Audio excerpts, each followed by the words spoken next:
Hello, good morning students. Welcome to your online classes. Now your second lesson, the lost spring. Lost spring का मतलब spring मतलब बसंत होता है. Lost spring का मतलब जिनका बसंत खो गया हो. Stories of stolen children. ऐसे childhood, ऐसे बच्चे जिनका कि बचपन छीन लिया गया या चोरी हो गया, उसके बारे में इस लेसन में डिस्क्रिप्शन है. उन्हीं के बारे में स्टोरीज हैं यहाँ. अनीस जंग is the author of this lesson, authorist of this lesson. She is a female candidate now, Anis Jung. But before you watch the video, you should like, subscribe and press the bell icon to watch the video regularly. And I am Jain sir. I am telling you about the lesson Lost Spring. Here are some descriptions about the authorist. Then Anees जंग 1964 was born. इनका जन्म जो है 1964 को इन राउरकेला में इनका जन्म हुआ था. And spend her childhood and adolescence in Hyderabad. यानी कि उनका बचपन और उनका जो है बड़प्पन यानी कि जवानी जो है वो कहाँ बीती? इन हैदराबाद, यानी कि हैदराबाद में ही बीती. Then she received her education in Hyderabad. उन्होंने अपनी शिक्षा दीक्षा हैदराबाद में जो है अर्जित की. And in the United states of America, और बाद में ये अपनी हायर एजुकेशन के लिए अमेरिका गई. Both her parents were writer. इनके दोनों ही मतलब माता पिता जो थे वो दोनों ये क्या थे? राइटर थे, लेखक. और Anees Jung began her career as a writer in India. Anees Jung ने अपना लेखन कला वाला जो कैरियर है उसकी शुरुआत भारत में ही की. She has been an editor and columnist for major newspapers in India and abroad and has authored several books. She has been an editor, वो एक संपादक, और कॉलमनिस्ट का मतलब होता है जो न्यूज़पेपर और मैगजीन्स के लिए कॉलम लिखते हैं वो लोग. मेजर न्यूज़पेपर्स इन इंडिया यानी कि भारत के न्यूज़पेपर्स और अब्रॉड यानी कि विदेश के न्यूज़पेपर्स में उन्होंने अच्छा खासा क्या किया, अपना column. And the following is an excerpt from her book titled Lost Spring. ये जो आपकी लेसन है ये टाइटल्ड है इसका Lost Spring, Stories of Stolen Childhood. यानी कि उन बच्चों की कहानी है जिनका कि ये बचपन छिन गया या चोरी हो गया, ऐसा कह सकते हैं. Here she analyses the grinding poverty. यानी कि यहाँ पर उन्होंने गौर किया ग्राइंडिंग पुअर्टी यानी कि उनकी गरीबी में जो पिसावट हो गई उनकी, एक तरह से उनका बचपन बिल्कुल गायब हो गया, ऐसा कह सकते हैं. एंड ट्रेडिशन, और ये परंपरागत रहा, which condemned these children to a life of exploration. और बच्चे इससे जीवन से बाहर नहीं निकल पाते हैं, और किस प्रकार से बच्चे इस जीवन से इस कहानी में बाहर निकलते हैं और वो आगे चल के क्या क्या करते हैं और कितना अपनी लाइफ को आगे सक्सेस कर पाते हैं, ये इस लेसन में बताया गया है. अब आगे देखते हैं. ये here are the notice these expression in the text infer their meanings from the context. यानी कि इनकी कॉन्टेक्स्ट में मीनिंग्स आने वाली हैं जिनको कि हम आपको डिस्क्राइब करा देते हैं. आपको इनके बारे में पता होना चाहिए इनकी क्या क्या मीनिंग्स हैं. So that here are some description about this. Looking for means try to locate the or discover, यानी कि देखना, खोजने की कोशिश करना किसी चीज़ की. और perpetual state of poverty यानी कि endless impoverishment यानी कि मतलब कभी खत्म ना होने वाली गरीबी, ऐसा कह सकते हैं. Slog their daylight hour यानी कि इसका मतलब slog their daylight hour means हुआ struggle persistently during the day time, यानी कि सारे दिन वो संघर्ष करते हैं अपनी जीविका कमाने के लिए। Dark hutments, it means encampment of hut devoid of any light, यानी कि ऐसे गंदी बस्तियों में घर जो कि बहुत ही ज़्यादा इतनी कंसिस्टेंट होते हैं कि उनमें सूर्य का प्रकाश भी नहीं पहुंच पाता ठीक प्रकार से, और उन्हीं गंदी बस्तियों में वो लोग पलते बढ़ते हैं। तो वही डार्क हर्टमेंट है। रूफ ओवर हिज हेड, जो उनके छत जो उनके सिर पर होती है। अ प्लेस टू लीव, यानी कि वही उनका स्थान होता है रहने के लिए, झुग्गी झोपड़ी टाइप के स्थान। Impose the baggage on the child, यानी कि बच्चों को फोर्स किया जाता है कि वो लोग बैगिंग करें, या प्रोफेशन ऑन चाइल्ड, यानी कि force the profession on the child, यानी कि बच्चों पर कोई व्यवसाय थोप दिया जाए, जैसे कि कूड़ा बीनना या किसी चीज़ को उठाना, या बहुत ही ज़्यादा लेबर करना, पॉटरी करना, जैसे कि रेलवे में कुली बन जाना, इस प्रकार से छोटी मोटी काम जो है करने के लिए बाध्य हो जाना। तो ये है impose the beggar on the child. Now here are you lesson, we will start it. you should be watch this video carefully, तभी ये लेसन आपको क्लियरली समझ में आएगा।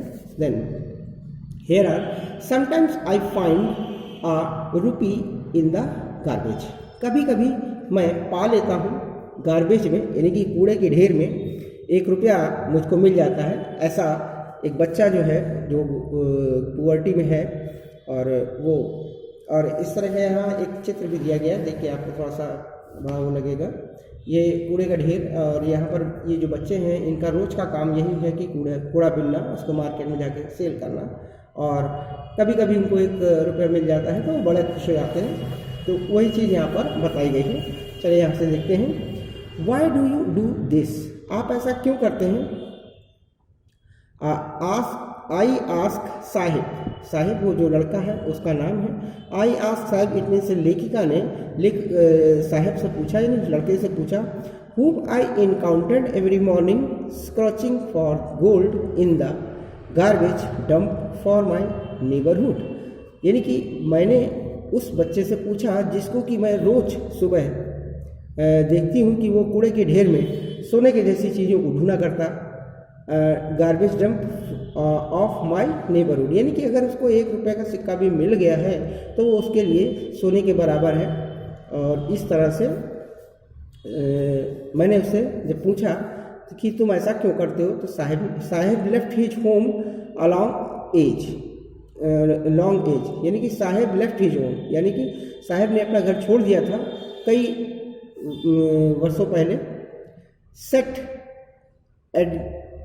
एमिडिस्ट the green field of Dhaka, और उसने अपना खेतों में, यानी कि हरे खेत ढाका के जो है वहाँ पर अपना आसरा बना लिया था। His home is not even a distant memory, यानी कि उसको उसका घर भी अब तक याद नहीं है।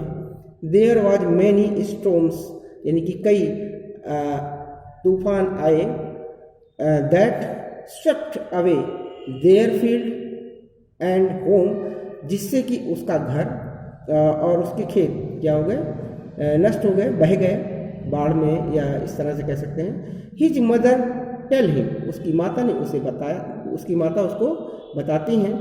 दैट्स वाई दे लेफ्ट, इसी वजह से वो घर छोड़कर भाग गया। Looking for gold in the big city where he now live, जहाँ पर वो रहता है वहाँ पर अब वो क्या करता है, कुछ अर्थ, यानी कि गोल्ड का मतलब यहाँ कुछ रुपये पैसे से हो सकता है, क्योंकि गोल्ड तो ऐसे पड़ा नहीं होता।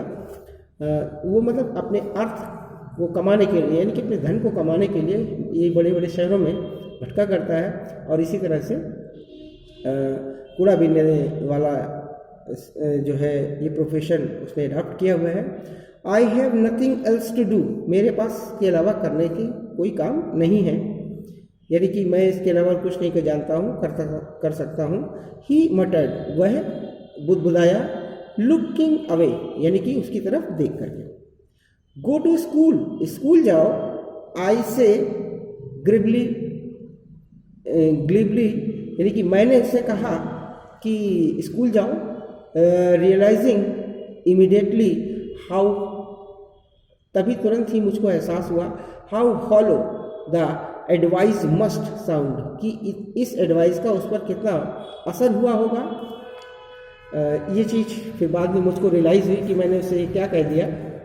ऐसा लेखिका बता रही है। There is no school in my neighbourhood, मेरे पड़ोस में कोई स्कूल नहीं है। व्हेन दे बिल्ट वन, जब कोई बन जाएगा, आई विल गो, तो मैं वहाँ जाऊँगा, ऐसा उसने बच्चे ने कहा। If I start a school, यदि किसी स्कूल की शुरुआत मैं कर दूँ, विल यू कम, तो क्या तुम आओगे? आई आस्क हाफ जोकिंग, थोड़ा सा मजाक करते हुए उससे मैंने पूछा, ऐसा लेखिका बता रही है। यस ही सेज, वह कहता है कि हाँ, स्माइलिंग बॉडली, यानी कि बहुत जोर से मुस्कुरा कर वो कहता है कि हाँ भाई, अगर आप इसको खोलेंगे तो मैं ज़रूर आऊँगा, ऐसा उसने बताया। अ फ्यू डेज लेटर, कुछ दिनों के बाद, I see him running up to me, कुछ दिनों बाद मैंने देखा कि वह मेरे पास दौड़ता हुआ आता है। इज योर स्कूल रेडी, क्या तुम्हारा स्कूल तैयार है, ऐसा उसने कहा। It take a longer to build a school, इसमें स्कूल को बनाने में बहुत सारा समय लगता है। आई से, मैंने उसको बताया। एम्बैरेस्ड, आई से embarrassed eight having made a promise that was not meant, यानी कि मैं इससे परेशान हो गई और मैंने उससे वादा किया, दैट वाज नॉट मीन्ट, जिसका कि कोई मतलब नहीं था, क्योंकि वो आगे वो भी स्कूल नहीं बना पाती। ऐसे ही ग्रेजुअली उसने उससे पूछा होगा और उसने बताया, लेकिन वो उस बच्चे ने वास्तव समझ लिया और अगले दिन वो 2-3 दिनों के बाद वो उसके पास आया और उसने कहा कि क्या आपका स्कूल तैयार है, मैं पढ़ने के लिए आया हूँ। बट प्रॉमिस, लेकिन उसने वादा किया, उसने लेखिका ने, but promise I like my abound in every corner of his bleak world, यानी कि लेकिन बट प्रॉमिस करती हूँ, लाइक माइन, यानी कि मेरी तरह से ही। उसने कहा कि मैं प्रॉमिस करती हूँ, अबाउंड इन एवरी कॉर्नर, यानी कि हर कोने पर, ऑफ हिज ब्लीक वर्ल्ड, यानी कि इस बेकार से संसार में, या यूँ कह सकते हैं जो संसार इन बच्चों के आसपास है उसको, I promise to like abound, यानी कि मैं इस संसार को बदल दूंगी, इस एरिया को सही कर दूंगी, ऐसा उसने वादा उससे कर लिया। After months of knowing him, कई महीनों तक मैं उसको जान रही थी। I ask him his name, मैंने उससे उसका नाम पूछा। कई महीनों तक उसको जानते हुए कि वो आता है, रोज़ कूड़ा बीनता है, चला जाता है। I ask him his name, मैंने उससे उसका नाम पूछा। उसने बताया, साहिब आलम, यानी कि उसका क्या नाम है, साहिब आलम नाम है। ही अनाउंस्ड, उसने बताया या घोषणा की कह सकते हैं। He does not know what it means, वो उसका मतलब नहीं जानता था, यानी कि उसको अपने नाम का मतलब नहीं पता था। If he due it's meaning, यदि वह इसका मतलब जानता तो लॉर्ड ऑफ द यूनिवर्स, उसका मतलब होता है ब्रह्मांड का मालिक। ही वुड हैव आ, यहाँ पर यहाँ तक है इसमें, he would have a, just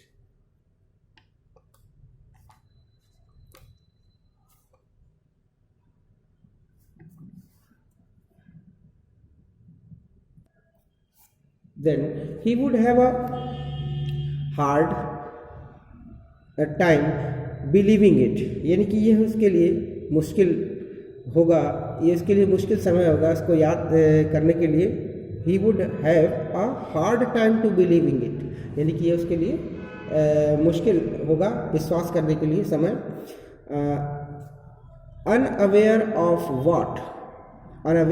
what his name represent, he roam the street with his friend, वह अपनी unaware of what his name represent, वह इससे अनजान है कि उसका नाम किस चीज़ को रिप्रेजेंट करता है, किस चीज़ को बताता है। ही रोएम, वो घूमता है in the street with his friends, अपने मित्रों के साथ। एन आर्मी ऑफ बेयरफुट, यानी कि बेयरफुट बॉयज़, यानी कि ऐसे लड़कों ऐसे 8-10 लड़के जो हैं जो नंगे पैर हैं, who appear like the morning birds, जो ऐसे दिखते हैं जैसे कि सुबह के पक्षी, एंड डिसअपियर्ड एट नून, और दोपहर में वो गायब हो जाते हैं। ओवर द मंथ्स यानी कि कई महीनों तक, I have come to recognise each of them, यानी कि कई महीनों तक मैं उनको रिकॉग्नाइज किया, पहचाना, ईच ऑफ देम सबको पहचान गई थी। तो आई आस्क वन, मैंने एक से पूछा, why are you not wearing chappals, तो तुम लोग चप्पलें क्यों नहीं पहनते हो? My mother did not bring them down for the shelf, मेरी माता उसे अलमारी से निकाल कर ही नहीं देती हैं। ही एंसर्ड सिंपली, उसने साधारण तौर पे जवाब दिया। तो उसने जो जवाब दिया सिंपली कि मैं जो है मेरी माता जी मुझको निकाल कर सेल्फ से, अलमारी से निकाल कर चप्पल नहीं देती हैं, इस तरह से उसने बताया साधारण तौर पे। इवन आगे देखते हैं इसके लिए, इवन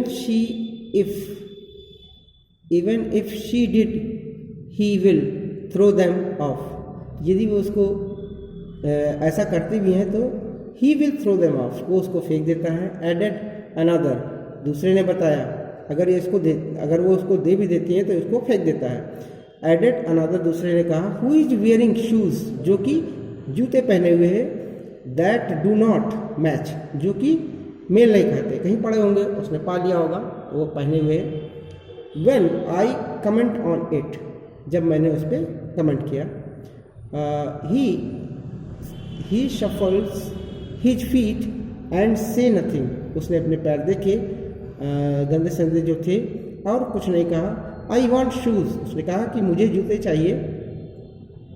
सेज आ थर्ड बॉय, तीसरे ने कहा कि मुझे जूते चाहिए। Who has never owned a pair of his pair all his life, जिसने अपने पूरे जीवन भर में कभी भी एक जोड़ा जूता नहीं खरीदा, वो जूते का मालिक कभी भी नहीं रहा, ऐसा उसने बताया। ट्रेवलिंग अक्रॉस द कंट्री, पूरे देश में वो घूमता है। आई हैव सीन चिल्ड्रन, पूरे देश में घूमते हुए, आई हैव सीन यानी कि लेखिका कह रही है कि पूरे शहर में यानी कि देश में घूमते हुए, I have seen children walking bear foot in cities, यानी कि बच्चे शहरों में नंगे पैर घूमा करते हैं। ऑन द विलेज रोड, और गांव की सड़कों पर। It is not lack of money, ये कोई धन की कमी की वजह से नहीं, but a tradition to stay barefoot. It is one explanation, एक ने बताया कि ये परंपरा है कि लोग जो है नंगे पैर घूमते हैं ये बच्चे। आई वंडर्ड, मुझे बहुत आश्चर्य हुआ। If this is only an excuse, I wonder, मुझे आश्चर्य हुआ। If this is only an excuse to explain away a perpetual state of poverty, यानी कि मुझे आश्चर्य हुआ कि if this is only the an excuse, ये केवल एक्सक्यूज कर रहे हैं, केवल क्षमा प्रार्थी हैं इसके लिए। टू एक्सप्लेन, वो बताने के लिए कि वो बताते भी नहीं हैं। Away a perpetual state of poverty, यानी कि ये गरीबी की उनकी शुरुआत रहती है। तो बेटा आज यहाँ तक आपको ये लेसन पढ़ा दिया गया है। आगे नेक्स्ट वीडियो में हम आपको बताते हैं। यहाँ तक ये लेसन है आपका लॉस्ट स्प्रिंग, ये कंप्लीट किया गया है और इसको वॉच कीजिए आप केयरफुली।